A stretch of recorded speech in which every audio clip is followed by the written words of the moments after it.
All right. Want to say hello to everyone and thank you for joining us today. I'm excited to present Simplify Professional Licensing for Architecture, Engineering, and Construction Firms today because so many firms across the United States share a fundamental challenge: how to meet all of the regulatory requirements faced by AEC firms across the country. Perhaps your firm is facing difficulties maintaining and renewing licenses and managing qualifying engineers. Maybe you're looking to operate, hire, or employ people in other states, and perhaps you feel like you're reacting and responding, not necessarily leading your firms through these events. It's even more important when new business opportunities arise, since firms need to be in good standing to bid on new jobs. I'm here to tell you you're not alone and to share our expertise in maintaining multi-state compliance. Before we get started, two brief housekeeping items. First, we have a relatively large number of attendees on the call today. For that reason, the audience will be muted. And second, a reminder that today's presentation is eligible for continuing education credit through Earmark. So I'll go over how to get your CE credit at the end of the presentation.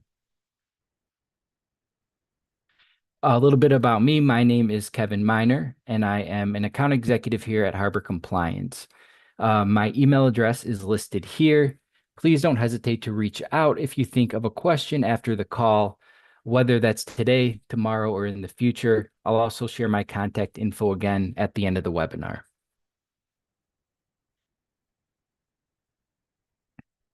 And a little bit about Harbor Compliance. We're experts in the architectural engineering and construction licensing.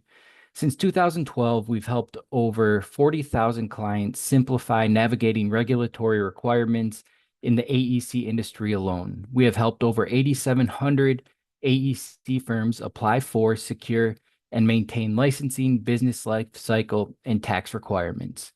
More about us later, but for now, we have a lot to cover, so let's dive in. Just going to take a second here to make sure that the presentation is working.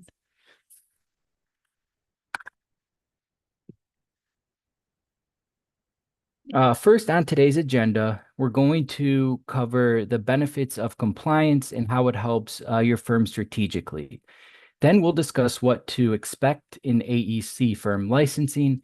This ties closely to the business entity issues that arise for firms expanding into new jurisdictions. Because these are regulated at the state and even local levels, we'll keep the discussion broad enough to address key concepts, but we'll illustrate a few examples that multi-state firms and many of you may be facing.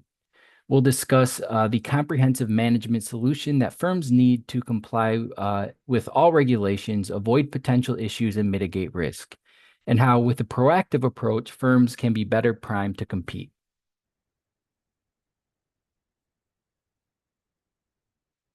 As many of you probably understand, the importance of licensing compliance, because if you're a licensed architect or engineer, you've been maintaining a license since you graduated college. But it's also essential to consider how maintaining compliance can create value for your firm. One of the things we'll cover today is why firms need to focus on both individual and firm licenses to maintain good standing, and how those two things are connected. There are plenty of reasons why compliance is important beyond just being the law. It unlocks opportunities. For example, organizations commonly list the states where they're licensed to operate on their website to highlight their reach and expertise. It enables firms to pursue new business, meet their timelines, and gain an edge over competitors that haven't been as proactive. It also safeguards your firm's reputation, as staying in good standing avoids penalties and avoids damaging how your firm is perceived. And it also upholds the overall professional standards of architects, engineers, and contractors. So there are clear benefits, but what does the licensing process actually look like? As professionals, you already know the basics of licensing. You know that AEC firms are regulated by state and local agencies for public safety reasons. Licensing helps build public trust that the bridges and buildings around us are safe and sound.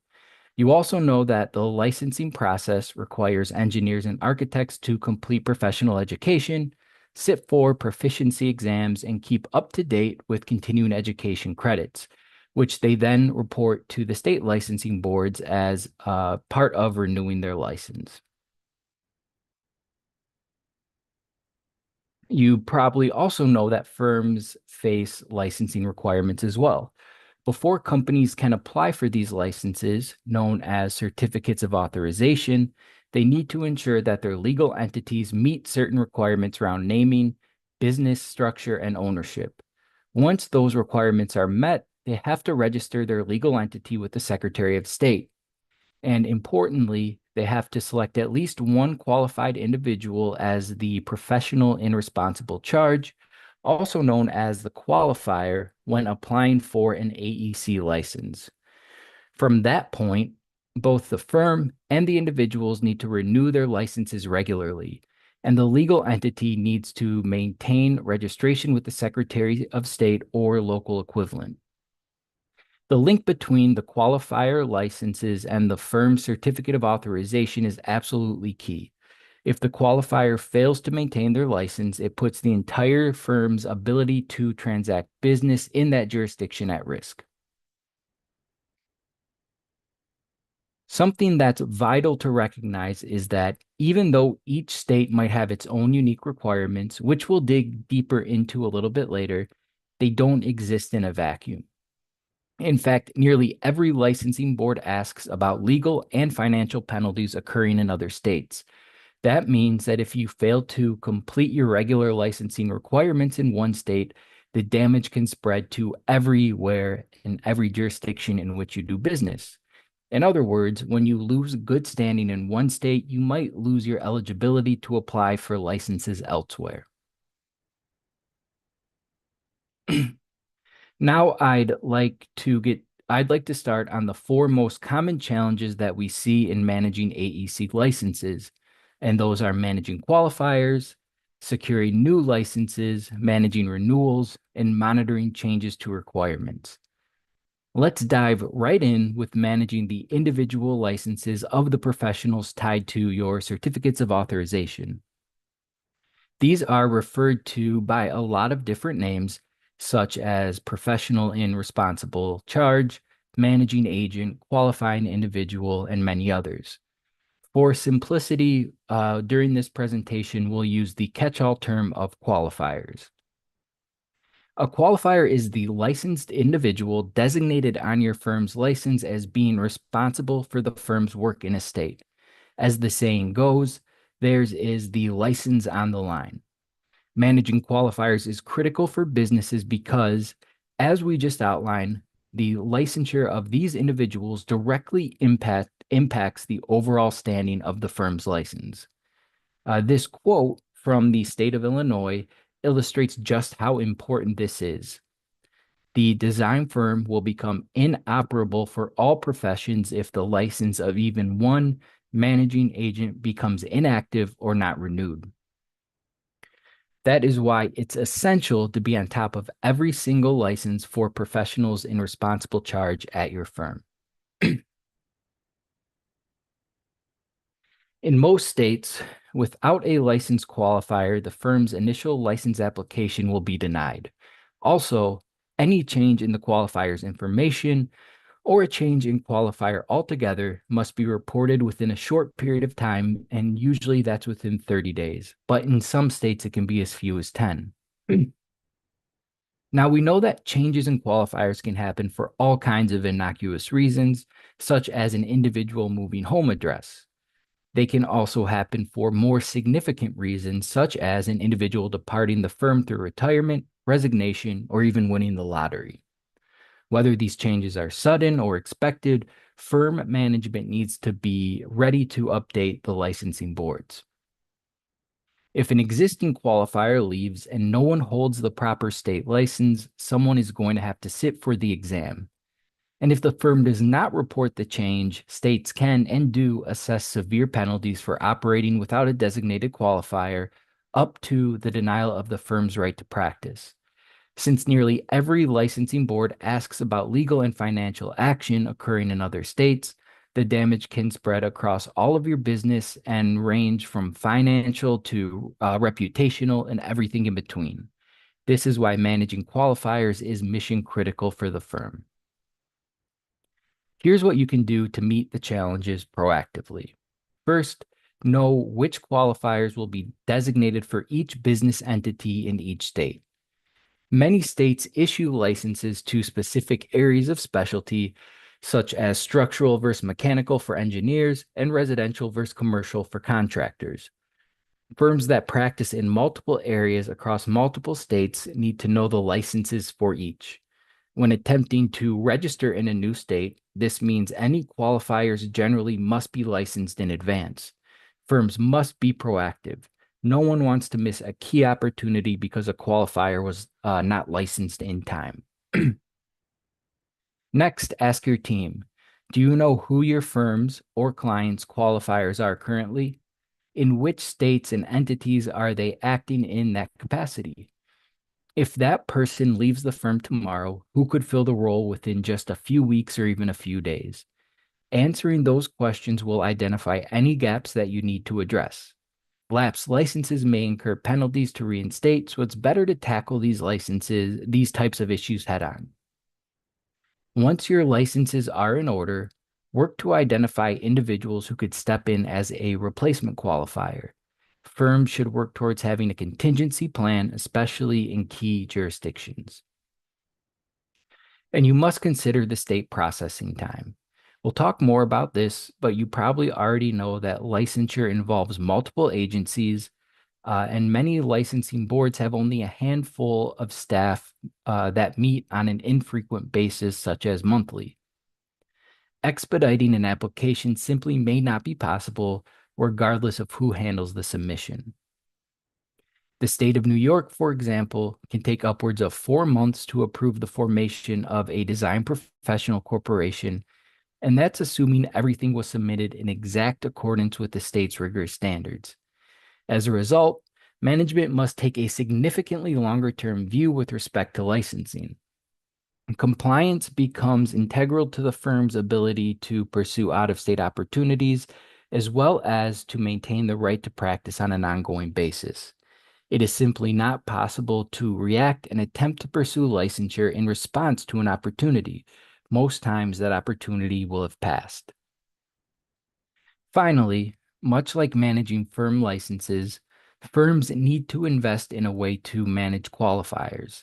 An ideal solution includes software to track qualifier information across states, giving management immediate visibility into who is licensed where, and producing an actionable list of tasks whenever a departure occurs or is imminent. The next area I want to dig into is applying for professional licensure in the first place. There are over 800 state and local licensing requirements across the United States. Researching and understanding the varying requirements for each license type in each jurisdiction is a massive challenge. Each state may have business and licensing regulations with certain prerequisites involving firm licenses, individual qualifier licenses, and Secretary of State entity registration. It's important to understand the order in which license applications and supporting documents must be submitted. And not only do you need to apply for and secure these licenses, but you also need to communicate them to the rest of your firm. The marketing team wants to submit bids, but they can't bid in states where the firm isn't yet licensed. You need to make sure that they have clear insight into where they're already licensed so that they can act on new opportunities. Similarly, HR might want to hire employees in a new state, but they don't know whether the firm is already licensed there, so they could miss out on highly talented candidates.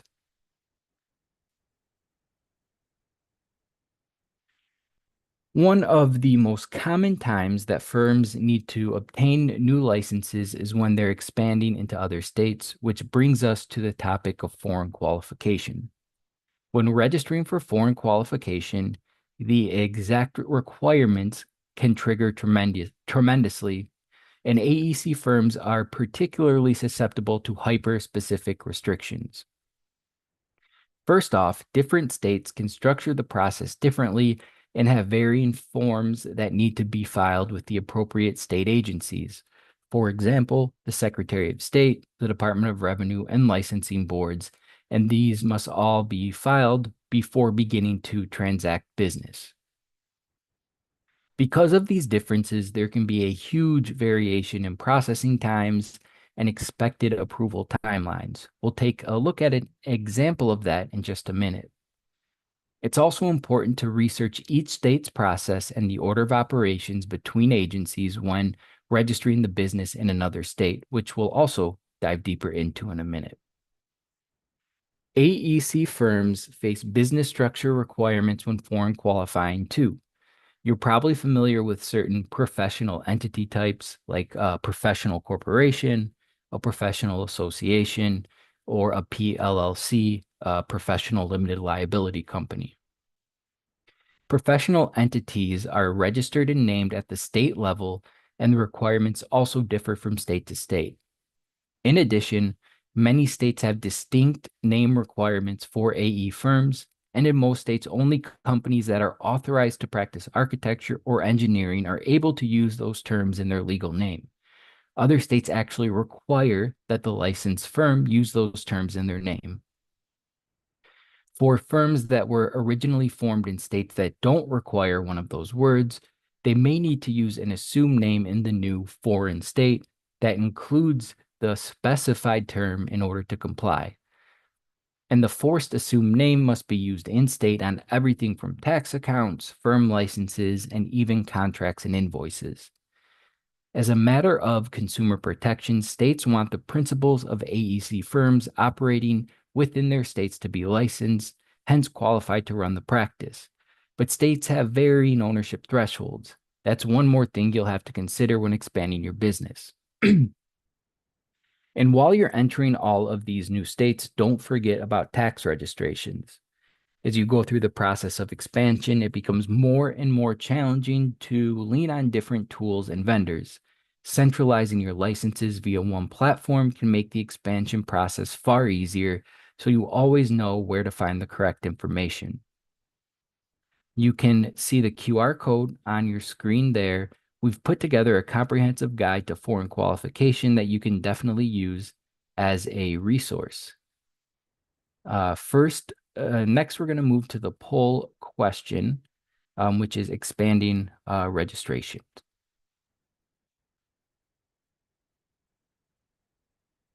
I don't see the poll question popping. Move forward to the next slide. As I alluded to earlier, firms need to fully understand the order of entity structure, naming, and ownership requirements before attempting to register or pursue licensure in a new state, because the order of operations between state agencies varies. In some states, like New York, an engineering firm actually has to begin the process of licensure with the state education department before it registers with the Department of State. But in others, like South Carolina, the entity registration happens before the firm applies for its license. And in most states, at least one qualifier must first have their individual professional license. With all of these different requirements and restrictions, many firms end up creating new entities for their work in different states. That can allow them to better meet the structuring and naming requirements for each jurisdiction. The downside of that is that each entity has its own BOI filing requirements, so creating entities creates additional reporting on that side of life.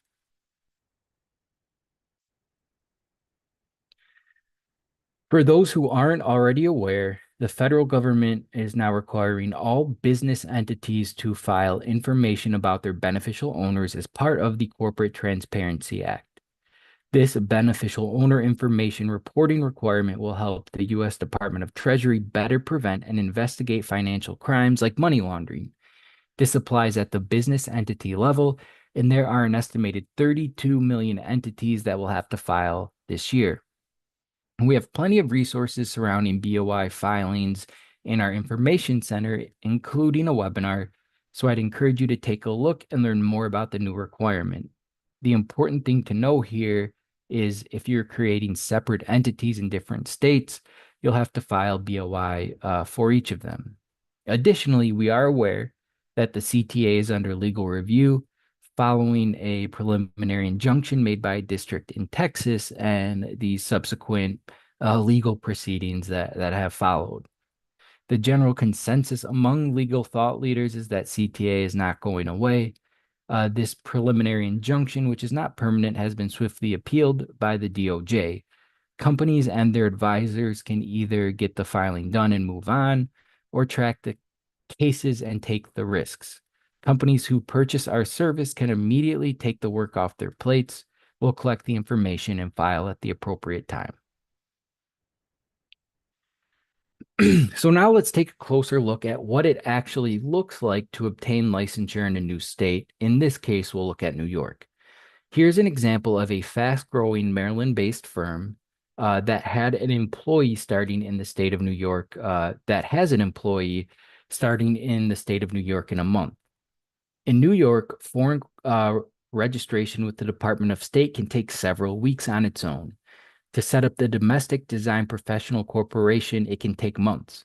Coupled with the time it takes for the Department of Taxation and Finance to process tax registration applications and the Department of Labor to set up unemployment tax accounts, you can conservatively add 3 weeks to another month to the process. That means that you really need to get started a minimum of 15 weeks before the employee start date. Any additional delay jeopardizes the firm's ability to onboard and pay that employee. Firms everywhere are running into the same issue. Setting up each state, especially filing and securing the various registrations and accounts across multiple agencies, takes time.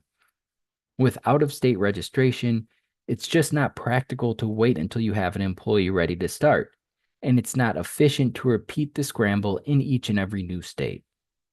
Management, and especially HR and legal teams, need to be in lockstep. Reviewing the hiring pipeline and ensuring registrations are in order as soon as it becomes feasible is important. The next area that I want to focus on today is renewals. You're all set up and fully licensed in a new state, but eventually you'll have to renew those licenses. So what does that entail? To start, there are some obligations that every business has that must be renewed regularly. We've touched on these already: qualifier licenses, firm licenses, Secretary of State registrations, and any requirements unique to a specific state. Renewal applications usually require proof of good standing from the Secretary of State as well. And keeping all of these up to date is important because there can be consequences if a filing is missed. If a business misses even a single filing, it immediately faces consequences that start with late fees and increase all the way to administrative action and the denial of the right to do business within a state.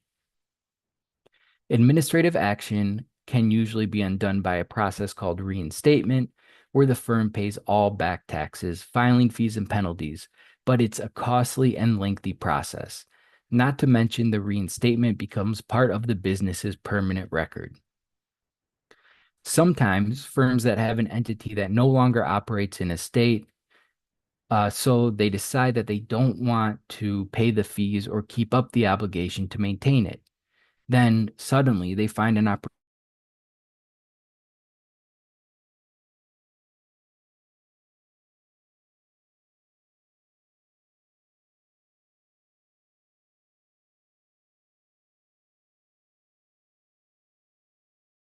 to withdraw the entity and reform qualify, or to simply maintain an agent and file the necessary annual reports all along.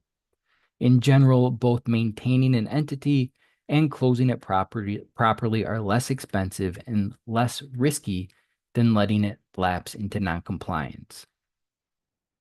We've broken down the renewal process into 4 key steps: research, prepare, submit, and monitor. Let's start with research. The most important thing is that you take the time to know exactly what you need to file in order to renew all of your licenses. Yes, that includes most of the materials you originally submitted for your initial application, but requirements can also change year to year as state governments update their processes. Once licensed in a given jurisdiction, your firm will have license ID numbers, registration dates, renewal dates, and continuously changing requirements to navigate. With more than 1,500 different AEC filings around the country, keeping up with changes to requirements can be time consuming. And as the firm grows and becomes licensed in multiple jurisdictions or specialties, this complexity only increases. You also have to ensure that you capture any updated information from your registered agent, whether that's new qualifications, updated personnel information like a changed name or address, or just a new registered agent entirely. You'll also want to check for any changes to your business formation documents, and maybe most importantly, you'll need to check for any changes to your state's forms and fees. In addition to updating their requirements, states are constantly changing formats of their forms and exactly what information you need to submit. It can be tricky to stay on top of all of this. Step 2 is actually gathering all of the updated information to submit with your renewal application. There can be a lot to pull together here, so make sure you leave yourself adequate time and avoid late fees. Nearly every state requires business entities to file an updated annual report to ensure it keeps current information on record. Because each state has a unique deadline, a multi-state business faces deadlines throughout the year. Reports can be due on a yearly or biennial basis. You'll also need to file annual financial statements along with proof of your qualifiers' licenses and their continuing education certificates.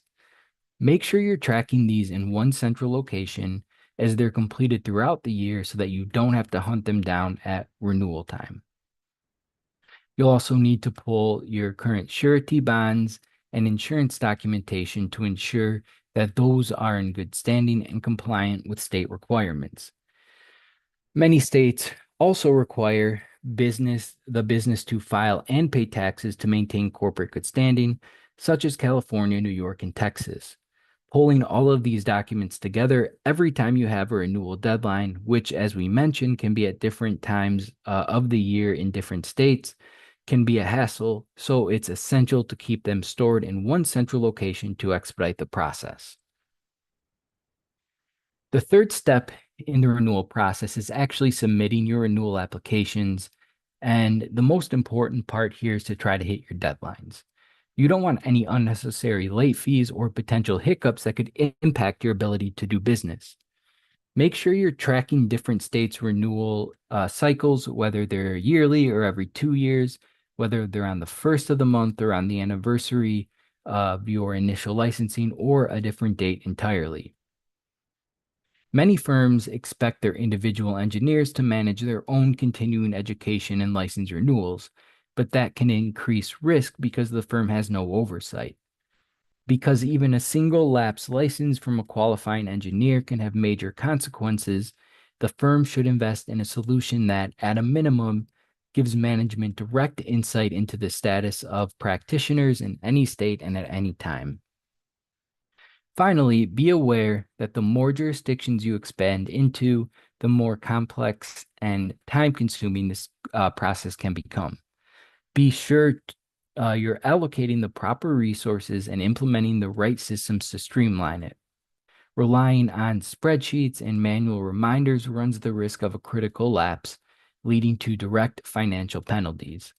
More importantly, it risks a gap in the ability to operate and secure new business. Finally, once you've finished your renewal application and it's been approved, you still want to monitor for any changes. As mentioned, state legislatures are always passing new regulatory bills and department level changes, and it's vital to stay up to date, which can be a bit overwhelming if you're in multiple states. Some states also require that you file immediate updates to your license if certain events occur. For example, I mentioned earlier that a change in qualifier requires an updated filing, typically within 30 days, but sometimes as quickly as 10. You need to make sure you know exactly what events will trigger maintenance filings in each state so that you don't miss any deadlines. You also have to ensure that you're maintaining good standing with the Secretary of State and the Department of Revenue in each state. That means staying up to date with taxes and fees, maintenance filings, documentation, and more. As mentioned earlier, many licensing jurisdictions stipulate that the business maintains internal records and follows certain governance or ownership requirements. This may or may not need to be reported on a license renewal application, but most licensing agencies have the authority to enforce and penalize governance violations. We have one customer who's headquartered in Texas, but they now operate 23 wholly owned subsidiaries across 9 states. As they expanded, they found that some subsidiaries weren't keeping their compliance data well organized, and their executive administrator was spending more time on license filings than her primary job responsibilities. Once they switched to our centralized platform, they were able to automate renewals, reporting, and regulatory tasks and track updated requirements easily. To recap, there's a lot to keep track of, especially if you're doing business across multiple states.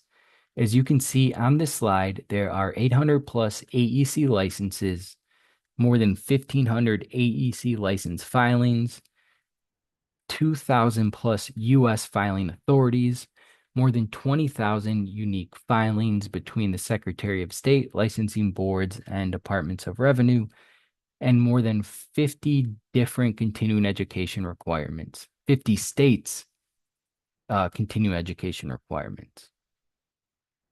To keep track of all of these changing requirements, we recommend a few best practices. First, be sure to conduct a review each year. This isn't just a review of your documentation and business information, it's a review of your internal processes. You should be looking regularly to see how you can better manage your internal records to make sure that you're ready to file quickly when the time comes, and also that the appropriate members of your team have access to your latest licenses and upcoming deadlines.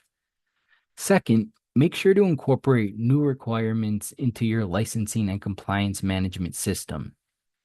As those requirements change, manual systems like spreadsheets can become outdated, so you'll need to update them regularly. Finally, allow ample time to complete new applications and filings. If there's one thing that you should take away from this presentation, it's that this process takes a lot more time than you'd initially think, so you should never wait till the last minute to start the renewal process. At this point, we've covered key licensing, entity, and tax issues both as concepts and in example forms. Let's now talk specifically about specific ways a firm can navigate this regulatory environment. It all starts with a proactive and comprehensive system for compliance. As you'll see, it involves a top-down strategy as well as the right people, process, and technology to execute. These are key components of what a proactive compliance system might include. First, establishing a system for business information and records. That includes tracking entity tax and licensing data, managing corporate tax and licensing filings, maintaining registered agents, and timely notification of key staff. Second, have command of the renewal process of the renewals of firm and professional individual licenses, including incorporating CE requirements and certifications. And then finally, defining internal roles and processes. To be clear, every firm is unique. What we share here is general in nature and based on our extensive experience working with organizations of all sizes. But we encourage you to take these ideas back to your management teams and legal counsel in order to shape your overall compliance program. Harbor Compliance offers a solution to many of the challenges you've heard presented today. We've taken these strategies and built a suite of services and software around them. We've built cloud-based compliance software and continuously maintain a database of nationwide requirements. It keeps everyone in your organization up to date on your registration status in each state. It provides a secure, efficient, and effective way for your organization to maintain and access essential compliance information. Of course, organizations that register in multiple states and have multiple entities gain additional value.